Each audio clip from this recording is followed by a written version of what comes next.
Greetings, everyone. Welcome to the LiftAffect podcast. I am your host, Matt McNeil, founder, clinical director, and director of human performance at LiftAffect, where we assist professional pilots with maintaining better mental health and optimizing their mental skills.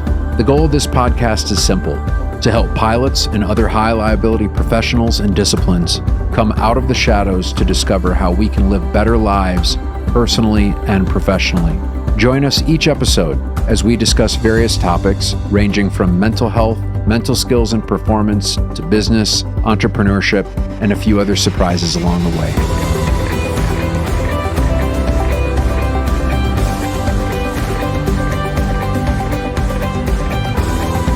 Welcome, ladies and gentlemen, to the latest episode of the LiftAffect podcast, where we talk about all things mental skills and mental health related for professionals in the aviation and other high-performance areas. I'm your host, Karl Keller, along with Matt McNeil. Matt, I'm going to throw you a curveball today. We're just going to get straight into stuff, buddy. You know what? No intro for you, mister. Forget it. Yeah. I don't deserve it. That's it. You're done. No intros. We were talking about something in the our pre-show warm-up, and we were talking about energy states and flows and several other things, zones and all that. I think talking about energy and managing it is a great thing because we all need to do that. So I'm going to throw it at you and going, let's talk about managing energy. Let's do it. The first thing, people constantly ask me whether they're clients or they're new clients or they're prospective clients, is we always kind of circle back to, okay, what am I supposed to be doing to make myself either feel better or to perform more optimally? And there is this tendency, I think, that we all have, and we've talked about this on the show, so I'm gonna talk about it again because I think repetition is how you master anything. My dog just laid down. She just put her head on my foot. Yeah, so now I can't move. I'm standing at a desk here. Fundamentals are what gets the job done. Whether you're working on a business or you're flying an airplane or you're performing a sport or you're having a conversation, you're trying to be a good partner, you're trying to work on your mental health, trying to work on how well you perform. It does the things that get overlooked. Selling, if you're trying to say, how do you sell? How do you advertise? Fundamentals are the most important thing that you can do. What happens when we're flying a plane and things go to hell, right? What's the three things that we always say? What do you do when it goes to shit, right? Aviate, navigate, and communicate. Right? Yep. You learn that your first day. That's the blocking and tackling. It's the basics. It's the basics. And I've told this story, but I'll be like the old crazy uncle that tells a story again as if you never heard it. But I want you to pay attention to this because this is really important. Probably the greatest coach of all time, whether an athletic coach or a life coach or a mental skills coach, whatever, was John Wooden. And when you ask most coaches in all of those different arenas, who's the best coach that ever lived? Most people say John Wooden. Easy, John Wooden.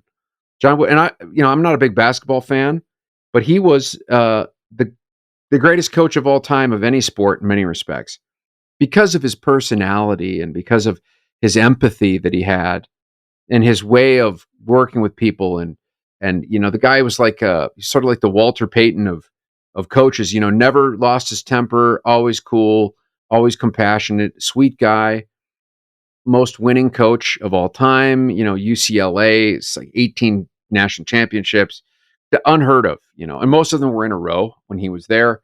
And before every practice, he would inspect how his players put their socks on.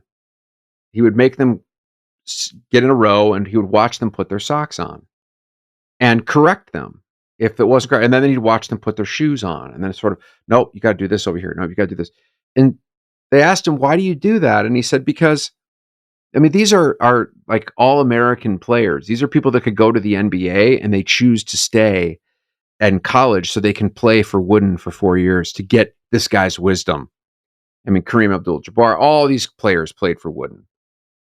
And they would say, these guys know how to put their shoes and socks on? And he said, but here's the deal. If you don't put your socks on correctly and your shoes on correctly, you're going to get a blister. And if you get a blister, you're not going to be able to practice. And if you practice, you can't play. If you can't play, you can't win. If you can't win, you can't win championships. So it starts with socks. And that is, in terms of managing your mental health and managing your ability to perform and managing your relationships and managing your how you show up and how you feel, honestly, it comes down to you first and foremost managing your energy. And energy comes down to, and this is sort of been lots of theories on this, whatever, but here's how I conceptualize it. And I remember it from my own mentors and my own coaches, my own just practical experience of working with tons and tons and tons of people that want to be able to perform better or feel better. Energy comes down to how you eat, how you breathe. Yes, breathing. I mean, eating, well, let's back up. Eating is important because, well, what you put it, think about it, you're putting something in your body. It's your fuel. It's your fuel. It's like you're literally consuming something into your ecosystem. So there's that old saying, shit in, shit out. That is absolutely true. If you put garbage in, you're going to get garbage out. So how you eat and drink is vitally important. How you breathe. We've done a whole episode on breathing. I've made the case for the importance of breathing. We do not breathe properly in our culture. Improper breathing is it thoracic or abdominal? Is it nose or is it mouth? We breathe very thoracically, very up here, and mouth breathing, which when do you breathe thoracically and out of your mouth? When you're trying to run from a tiger. When you're in a state of freeze, fight, or run. And that's an adaptive, normal thing to do when you're under attack. But if you're just breathing like that when you're standing in line at the store, or you're just driving in the car and you're listening to political news, because it's all starting to ramp up and everyone's getting upset, and you find yourself just huffing and puffing and thoracically breathing, right? Because your brain doesn't know the difference between what's real and what's imagined. And when you're in freeze, fight, or run, there's all this cortisol and all this adrenaline and all these neurochemicals that take place. And guess what? It's great in the moment, but when you live like that forever, it kills you. That's what chronic stress is. Wears you out. And we live in states of chronic stress. So breathing is fundamentally important with how you manage your energy. Moving, what is moving? And I'm not talking about high intensity training or, getting shredded at the gym. That's not the kind of movement. Or I'm going to do a triathlon. I'm saying get your butt up off the couch and just move, or stand and stretch. That's movement. That's movement. NASA did a lot of great research on the importance of just moving, like sitting to standing, reaching your hands over your head, doing a little stretch. It increases your longevity by a astronomical percent. And they looked at astronauts, right? They're in enclosed environments for months at a time. Well, how often should you move? Every 1,000 seconds. That's the key. So how you move, sleeping, your mindset. What's that? I said your mindset. If you're depressed or you're frustrated or, like you say, you're stressed out, your willingness, your energy state, almost by definition, is low. You're really not wanting to do much. You're just right, kind of but mindset's secondary. I'm talking the energy management does not mindset. Energy management is eating, it's breathing, it's moving, it's sleeping. We've done a whole thing on sleep.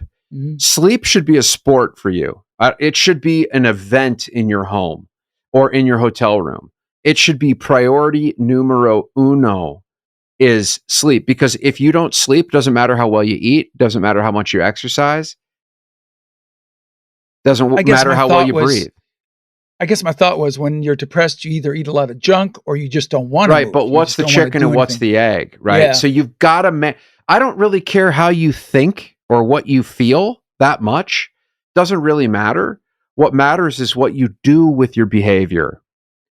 Okay, so mindset is very important. In mindset, we train mindset, but I'm telling you, forget the mindset. Start with like the mechanics, the things that you can control. You can't control what goes through your mind. That True. doesn't exist. Mind control isn't a thing. It's not a thing. Even if you've read books on MK Ultra for our colleagues, MK Ultra doesn't it mindset you can't mind control doesn't work. Sleeping is important.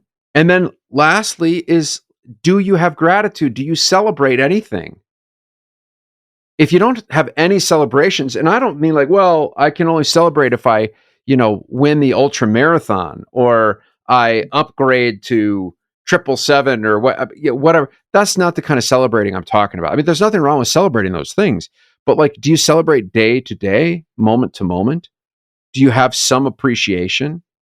If you don't, it's going to kill you. And it's going to make your performance suck along the way. So, the fundamentals of managing your energy, and it starts with energy management. And in V1, we talk about there's 3 pillars of how we thrive. And I'll just tell you, energy is one of them. It starts with the fundies. It's wooden. Put your socks on correctly. So that's the kind of the 80,000 foot view on energy. But I thought we could zoom in on one of these. And if you want to go deep in this, come to the V1 project. That's what we do. That's what we kind of get into this. But let's talk about oscillating. I think there's a component to managing energy that I think is really, really important. Think of like a wave. Wave comes up, wave comes down, comes up, comes down. Oscillating. Peaks and valleys. What's that? Yeah. Peaks and valleys. Peaks and valleys. If it's just up all the time, what happens? You burn out. It's finite, right? You can't stay up there. I'm sorry. Just at some point there will be a letdown or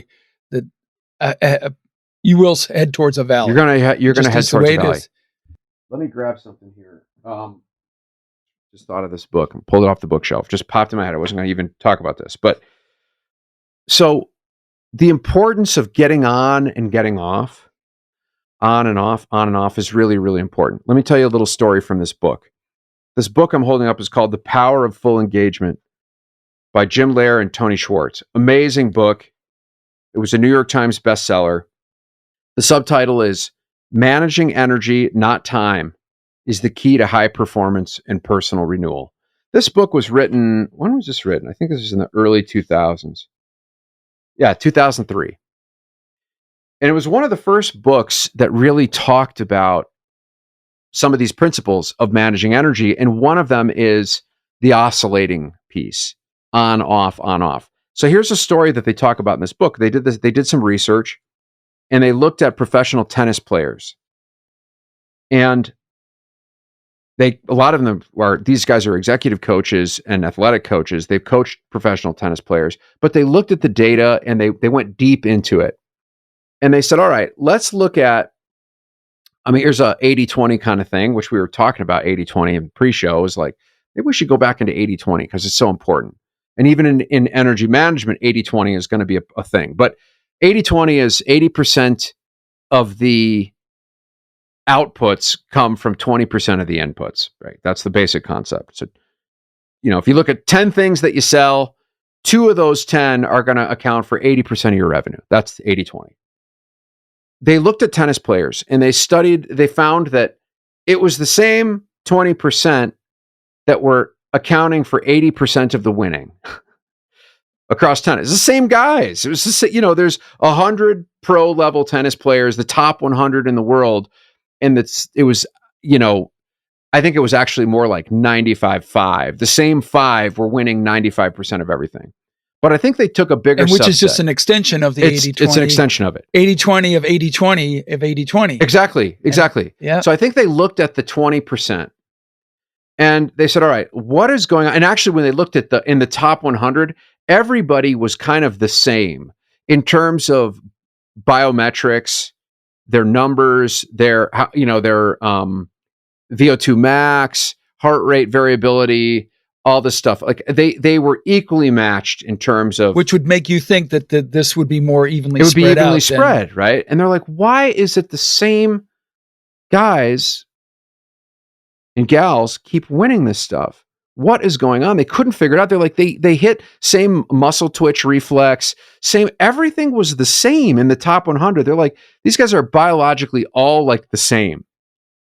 So what is the difference? And they studied it and they were killing themselves trying to figure out what was happening. And they looked only in competition, in matches, actual matches, not scrimmages, but real matches, competition. And what they found was the ones that won, it was a very simple thing that they were doing that was different from everybody else. They would rally the shot until, somebody would win. And then there was a key differentiator. The ones that won between the shots were resting. They were resting. And I'm not talking between sets where they both go and sit down and get the towels and drink. No, between the shots. The ones that won, they would just stop and just be really still while the other person was bouncing around. And it came out to, I can't remember what it was, but it was like over the course of a match, one guy got 40 minutes of rest while the other one got none. And that was what led to more performance, was that they were resting between the shots. Let me tell you, I can tell you a personal story to this. Back in 2018, I joined the fire department with my son. He was 16, I was 58. And the average age was in the mid-20s. So these were kids that were in the pretty well in the peak of their physical condition. They were strong, they were athletic. And I remember us doing our drills when we were doing the different sets of moving hose, lifting things, carrying stuff. And my son one day said to me, he says, "How do you do it?" And I said, "Well, I'm not the strongest." I said, "The difference between myself and most of the others, they're like NiCad batteries. They run, and then when they hit their wall, they just fall off." I said, "I'm not strong." I said, "Maybe it's because I'm older that I realize that I have to pace myself, that I have to sit there and know when to exert and then when not to." And I said, that's what's allowing me to do some stuff, because if I went like you, I'd be toast, because I don't have the energy that these kids did. Just basically, when I needed to push it up, I just will give that surge and then back off to kind of recoup. And that's kind of what you're talking about, because that was that. If I had done what they did, I would never have made it through. I couldn't sustain the level as long as they did. It's just that they just burned themselves out, and then they would be exhausted. And it took them a while to realize that, hey, they got to pace themselves too. Yep. So that's exactly what you're talking about. Yes. This is probably the most overlooked idea in terms of all of the energy management theory for optimal performance. The idea is you get on and then we get off. The alternative is that we're always on, ramping on, or we're always off. One of the two, right? Couch potato. Either one results in burnout. Actually, being always off will burn you out. That's why sitting is the disease. They say it's the new cancer. Is just sitting. It will lead to bad things. So to truly train our recovery throughout the day, we've got to be able to oscillate. 98% of our biochemistry and our physiology is tied to our circadian rhythms. That's meaning sleep. And then there's ultradian rhythms, which are 90-minute cycles, where it's like, you'd be all on for 90 minutes, then take a 90-minute break, get off, no inputs. And when I mean no inputs, you know what inputs I'm talking about, Karl? He's holding his cell phone up. That's it. Inputs are anything that stimulates your brain. You may think it's relaxing. Right. People go, I'm just relaxing. And then they're all like on Instagram or Facebook. All you're doing is just is stimulating your brain. We're talking not just body, but also brain. There's a Scott Adams. He's the guy that wrote that made the Dilbert thing. He's a really funny dude. I know he's crazy and he's said some pretty off the wall kind of shit, like sort of weird stuff, right? But it has nothing to do with his comic. It has nothing to do with his comic, but or honestly, in some respects, it has nothing to do with his book either. He's written a couple books, How to Fail at Almost Everything and Still Win Big. Incredible book, really funny book. But one of the concepts he talks about in that book is match your energy to the task.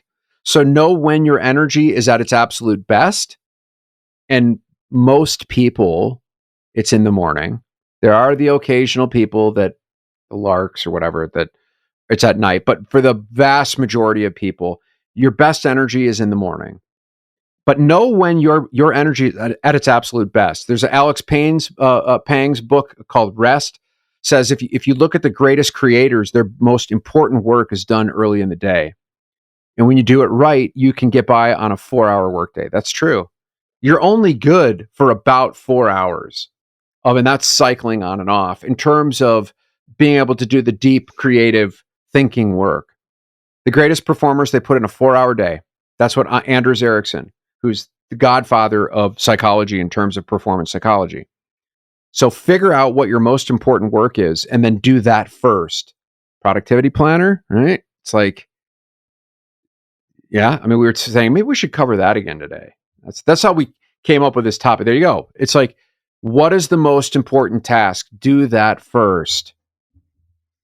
And you've got to create boundaries from your technology.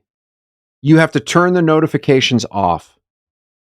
Get the inputs out of there if you're going to do the work. Boundaries or burnout, it's your choice. You've got to have a shutdown complete. We do this in the aircraft. We got a shutdown checklist where it's terminating check, gets everything shut down. You need to have your own shutdown at a definable point. And this will allow you to be more present with your family, to be more present with your friends, with your dog, with yourself. There's I can't remember who taught me this, but it really is, I live by it's there's 4 work periods, right? There's deep work, then there's teamwork, then there's monkey work, and then there's no work. That is probably going to be where you're going to be optimal in terms of managing, your time and where you put your efforts. What would you what kind of tips or techniques would you use to help people to recognize or to make sure that they're effectively cycling back and forth, oscillating, as you say, so that they, because sometimes I think they're either so used to not, being on the lower end or the higher end, and that's just their steady state. That's just their normal state that they don't even realize. What would be some signs and some techniques, tips? So if you open up your productivity planner, open that thing up real quick. Describe, I don't have mine's upstairs at the breakfast counter where I looked at it this morning. I forgot to bring it down. What's those little circles in there? Read what that is. You see little circles? Talking about these circles. Those circles up there. Okay. Those are called Pomodoro circles. Track 30-minute sessions. There you go. Pomodoro, guys, the productivity planner is the greatest thing ever. I'm telling you. If you're not using it, you're just silly. If you're serious about trying to optimize, and just use your time wisely. Forget peak performance. That term gets thrown around all the time. It's like people don't even know what it means. But if you just want to use, and as you've said many times before, this is something to help you plan for the next day. That's right.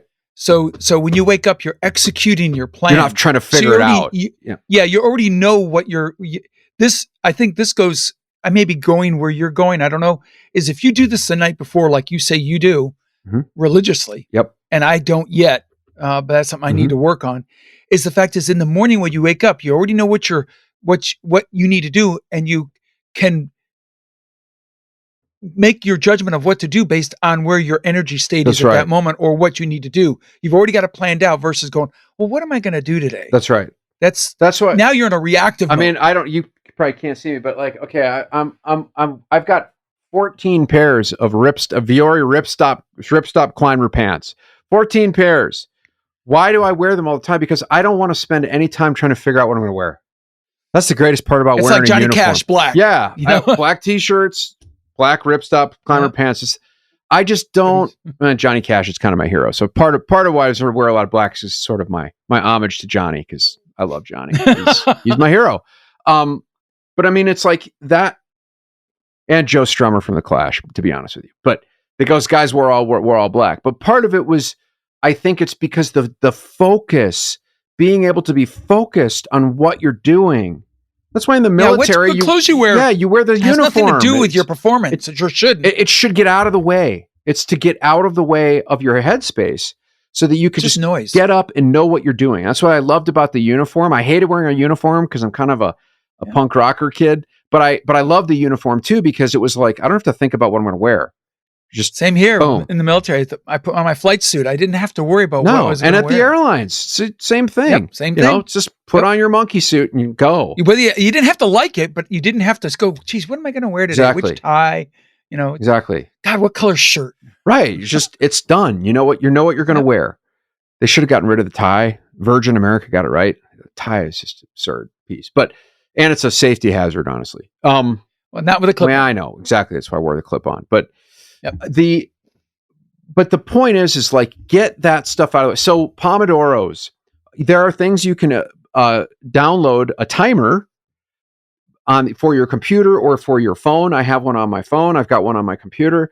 And a Pomodoro is, the research shows that if you work for 30 minutes, basically I do 25 fives. Work for 20, and this is distraction free, not stopping and checking your email or responding to a text, distraction free. And responding to stuff can be a Pomodoro. Okay, I'm going to use this Pomodoro to just do my emails and respond to texts. That's fine. But you work for 25 minutes and then you rest for 5. Work for 25, 5, 25, 5, 25, 5, 30 off. 25, 5, 25, 5, 25, 5, 30 off. Four reps of 25 fives and then 30 minutes off. Some people do 2 hours off, whatever. But if you work for 25 and then you stop and you rest, that means close your eyes, practice some breath work. Go get up and walk to the window and open the window and take a breath of fresh air. Get a drink of water.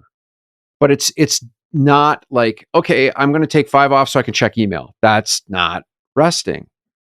Or check TikTok or FaceTime or Instagram or whatever. It's like the exact opposite. Other shit people are filling their heads on overdrive. Right. Just absolute garbage.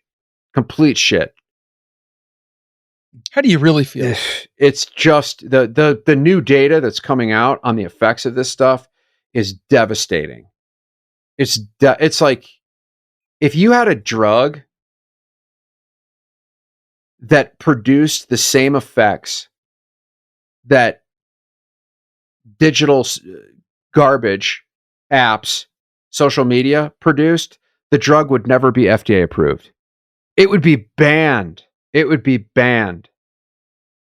So this stuff is. They did a study of TikTok as an example. Yeah.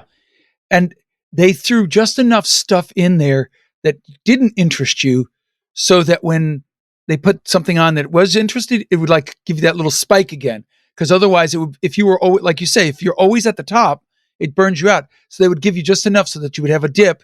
So then you would get something that was back here. Because people always go, why did I get that in my feed? You know, that I don't care about that, or it's not funny, it's not interesting. And then 1 or 2 of those, and then all of a sudden there's stuff again. Because you are the tool. You're the product. You're the tool to advertise to sell things to. And the goal is to keep you there it hijacks your brain. FaceTime. Yeah. Yep. I mean, that's social media is great. I mean, there's some great things about it if you use it as a tool. But if you don't use it as a tool, if you're endlessly scrolling, you're the tool now. You became the tool and you don't even know it. So Pomodoros is very important. Get on, get off. That's a great way to start to tether yourself and record it. Record. That's what the productivity planner is. You put a little, check it off. How many Pomodoros did it take for me to complete the task? And tell you what, pro tip, when you start getting really good at this, you understand how much time it's going to take to complete a task. And you can then arrange your tasks based on your schedule where you have blocks of time that are available to do those tasks. So one of the people that both Matt and I know, Karl Bryan, he's trained himself so much that it's almost, he can time himself, but he knows when he's trained himself to work in that so much, he knows when his time is the time to take a break, because he's managed his energy states so that he can be at that peak level for X amount of time, and then he takes his break. And that's what we need to do, is train ourselves, like you say, to be able to put forth the energy when you need to, but not excessive where you burn yourself out and you're just exhausted by the end of the day. Because that's what the average person, how many people do you hear every day that go, God, I'm exhausted? And we should never end the end of the day exhausted. Every day. The default mode. There may be occasional, I get it, but it's like, it's all I hear is every day they come home and go, God, I'm just mentally drained. I'm exhausted. You can't live like that. Yes. 100% agree. So you start with that, and I'll say this, to move from theory to practice, I think there's 3 pieces that are the most important. 1, we beat it to death. I will continue to beat this to death because I see the destructiveness that it's done to my own life and to my client's life and to my family's life and to my colleagues, children, and my children. You've got to conquer digital addiction. That is our number one innovator of productivity. An innovator is a disruptor. That is the number one innovator for, I would say, 90% of us, 95% of us, higher, 99% of us. It's digital addiction. If you don't believe so, stop lying to yourself. Stop kidding yourself. Stop bullshitting yourself. Be honest. Take a look in the mirror. I just say, look at your children. Look at the difference before you gave them a tablet, and see how active they were and what they did. Like my kids, I've had to cut them back because they stopped going outside. Oh yeah, they don't want to go outside. They don't want to go. They don't want to go outside anymore because they don't want to go to the movies. They don't want to. They get their hit from just. Yeah, I'm like, you want to go to the water park? Nah, I'm good. Nah, I'm okay. It's completely hijacked. Oh, and then take it away from them. Full meltdown. Yeah, because that's like because heroin like withdrawal. You said, that is the sign of an addiction. Yeah, it's withdrawal. You can't just say, you know what, let's go. They got to go. Oh, they complete. And withdrawal. Even adults are the same way. They're worse. Yeah. They're worse. They learn it from you. It's like that's. Yeah. Remember those? I learned about watching you commercials back in the 80s. It's like, what did you say? I think you've talked about it in one of the episodes, and there's been many studies that have said this. Digital addiction while driving is worse than alcohol. It's 6 times more dangerous than driving drunk. Texting and driving that's hard to believe. 6 times more dangerous than driving drunk. First time I heard that, I said, that can't be true. It's true. But it is. And so, get your phone out, put it in the back seat, put it in the trunk. I have a friend that's trying to break this right now. He puts his phone in the trunk when he drives. Get it away from you. My car insurance, auto insurance, basically said, we'll give you a 30% break on your insurance if you don't touch your phone. In other words, because they put an app on there and they can tell if you're actually touching the screen, because it's caused them so much cost. It's killing people. It is. It's trying to find motivators to sit there and reduce the amount of. It should be a $5,000 fine. I mean, just make it hurt so bad that you can't function, because you're basically driving drunk. That's what you're doing. Yeah, sit at a stoplight and see how many people are checking their. Yeah. Forget the stoplight. You're just texting when they're driving. While driving, yeah. So conquer digital addiction. You gotta really focus on that. Read the books on it. Come talk to us about it. Whatever you got to do, but you've got to conquer digital addiction. That's the first one. Second one, we've talked about it here. We just talked about it on the show. We'll talk about it more. You got to approach your challenges and win by doing what's important now, not later. Now, get in the now and plan tomorrow today. Great book by Jason Selk. Yeah, that's what we just said on the productivity planner. Tomorrow, figure out what is important. So you have a plan, right? The biggest and what do you hear well, we want to we've got something that we got to do. And what's the thing? We said it earlier. I'm exhausted. I'm tired. Or I'll do it in just a second. I'll do it in a minute. It's never just a minute. You ever notice that? Your kids with their iPads, put the iPad away. Just give me a minute. Hour later, right? It's never just a minute. Do it now. You do this to me all the time. 3, 2, 1, go. Right? That's how we started this 3, 2, podcast. 1, go. Yeah, I was like, I don't want to do a podcast. That's a lot of work, Karl, and no one's going to want to listen to it. And why are we going to do it? He's like, yeah, let's just go. 3, 2, 1, go. Okay, go. Hit the record button. Bang. What are we going to talk about? I don't know. Let's just go. Let's talk. Just do it. Just do it. And then master the micro moments. The big things come from the small things. So do a little, a lot. Don't do a lot, a little. It's like, eat the elephant one bite at a time. If you're trying to go for the big thing, that's the sexy delusional. That's I've got to get a personal trainer and the $5,000 training equipment set up so I can get into shape versus just drop down and do some push-ups. If you did 5 push-ups a day and then did 10 the next week and then 20 the next week, you'd get in better shape than if you got the membership to the gym and went twice. That you never go to anyways. You went twice and we're like, this sucks. This is hard. Destroy, and this is where they, people do these. I was watching this guy at the gym doing an intro, first sort of lesson with a trainer. And this trainer worked this guy so bad to the point where he's puking. And I'm thinking, like, that is the number one way to make somebody not come back. It's like, what are you doing? This big meathead trainer. It's like this guy's like a accountant, like he doesn't need to become jacked, It's like he's never going to come back. You're just destroyed this guy, pushing him to the point of vomiting. Disillusion. They're like, oh, I'm never going to get there. Oh, yeah, my God. You're going to be like, that was horrible. That was just a horrible experience. So conquer digital addiction. Don't just say, I'll do it in a second. And do a little, a lot. Don't do a lot, a little. Now, look, the reality is that most of what we talked about, you probably already know this. You don't need to master theoretical things. You got to move into the advanced work of actual practice. So it's not, what do I need to know theoretically? But what do I need to apply practically? Yep. That's the important thing. So come up with a word that you can use that motivates you. One of the words I sort of like, and a lot of some of the coaches that I've worked with, they like the word dominate because it means to rule over. We want to have a high level of mastery, self-control, willpower. Again, which willpower is the greatest predictor of all things that we want in our life, which is the ability to say, this is important to me. Therefore, I'm going to align my behaviors with the ideal standard. So like, I'm going to dominate my digital addiction. I'm going to dominate this phone. I'm going to dominate the television. Can I ask you a question? What do you do when you get in your car? What's the first or second thing you do?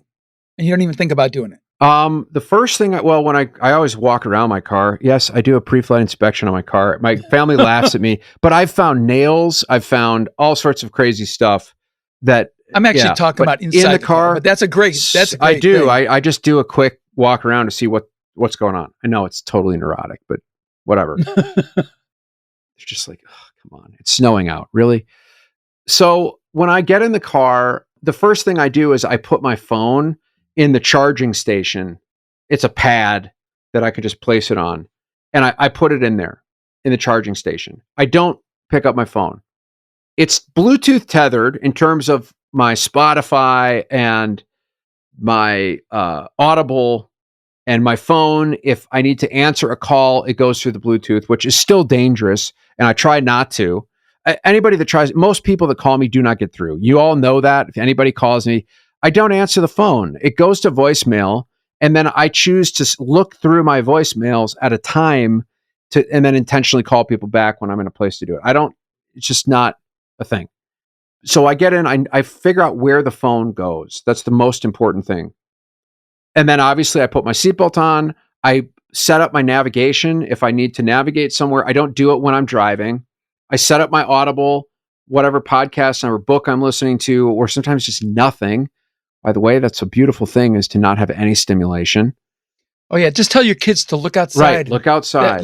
Sometimes they'll go, I never saw that before. We drive by it every day. Exactly. We play the games. What do you notice? Yeah. You know, I set up all my controls before I move the car so that I'm not fidgeting and screwing around with shit when I'm trying to drive. Well, you got to what I was asking for, but you kind of went somewhere I didn't expect you to go, but that's still really good stuff for people to kind of get all that stuff out of the way, because it makes a safer drive. Right. It's like how you set up an airplane, honestly. I mean, yep. But what I was going for was the seatbelt. And the reason I say that is, I don't even think about it. You don't even think about it. And where I was going with that is, think about it. What is whether you like it or not, what's with everybody?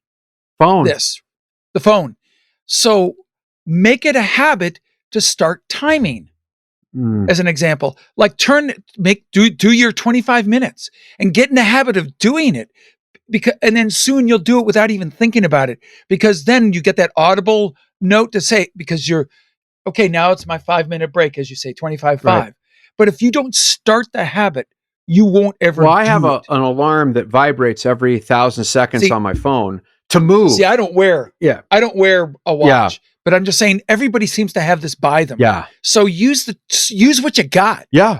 Make it a productive tool. Use it as a tool. Right. Yes. And that's what I was trying to get at, is if you start doing it, it's hard at first because you go, I can't remember. I don't want to do it. Yep. I didn't want to put a seatbelt on when I first started doing it. Right. But now you do it and you don't even think about it. And half the time you go, oh my God, I've already done it. You know? That's really good. And that's all I was trying to get at, is use what you got as something for good that helps you manage, like you say, your energy state and your productivity. Yes. And all that, instead of using it as an escape, because that's kind of what we do. Yes. It's more of an escape. Yes. So that was 100%. Sorry, no, kind of a little bit of a tangent. I think I love it. I love it. Brian Johnson, a great coach. He always says, instead of have a to-do list, have a to-dominate list. I love that. Seneca said the wise person does nothing reluctantly. And I think that's true. So, but I'll tell you, the greatest innovator of dominating is our time, and our intention is technology. It's a $9 billion attention hacking economy. I would think almost a 9 trillion. It's 9 billion as of the latest stats. I would think more than that. But it's amazing. Step back and figure out how you want to use technology to sculpt your life. How can you create boundaries with it in your life? Otherwise, it's going to sculpt the hell out of you. Stop avoiding the hard stuff in your life. What's important now, do that now. Master the micro moments. You said one other thing. You said the to-do list. Mm-hmm. There's another thing that I do, and I would call it, in using that terminology, I would to-done list. Because a lot of times, mark down what you did. Yeah. And because sometimes what you didn't do will also be glaring in there. When you start putting down a list of what you've done, you may actually surprise yourself. And then you'll see where your weight of effort actually was. Well, that's the productivity planner, man. When you check it off, it's done. Yep. And that's why I say that's the to-done list. And it's stuff that you may not even put in there. There's things that you don't even think about, doing the laundry, doing other stuff that just has to be done. And you go, where'd my time go? Well, that's where it went. But at least you know. Otherwise, so often you hear, what'd you do today? Nothing. Yeah. I don't know. I can't remember. Didn't track it. So anyways, we're at time. I think hopefully you got something out of it. I challenge you just to implement one little thing from what we talked about. It'll make a huge difference. Rest. Please rest. You're no good if you don't rest. You can't be all on or be all off. You got to go oscillate up and down, up and down. You won't be good for yourself. You won't be good for those around you that care and you care for. So that's right. This is, and this is, the technology can be a good force for good, but it is so often something that is so dangerous because we get addicted to it. And like you said, when we drive, it's something very dangerous. So please use it wisely. We thank you for being here. Please give us a like, give us a thumbs up, Tell your friends and folks about us. We say it every time, and I'll continue to say it because it's important to us. We have our premium feed. That's how you can show your support for us. We also have a free newsletter that if you look in the description on whatever podcast service you're using, click on the link there and just send your email, and we'll send you a weekly newsletter. We thank you for being here. Without you, we just don't have a purpose. You're our 3, 2, 1, go. So with that, we thank you. Anything you want to throw? Implement. Go from theory to practice. Let's go. Take care, and we'll see you in the next podcast.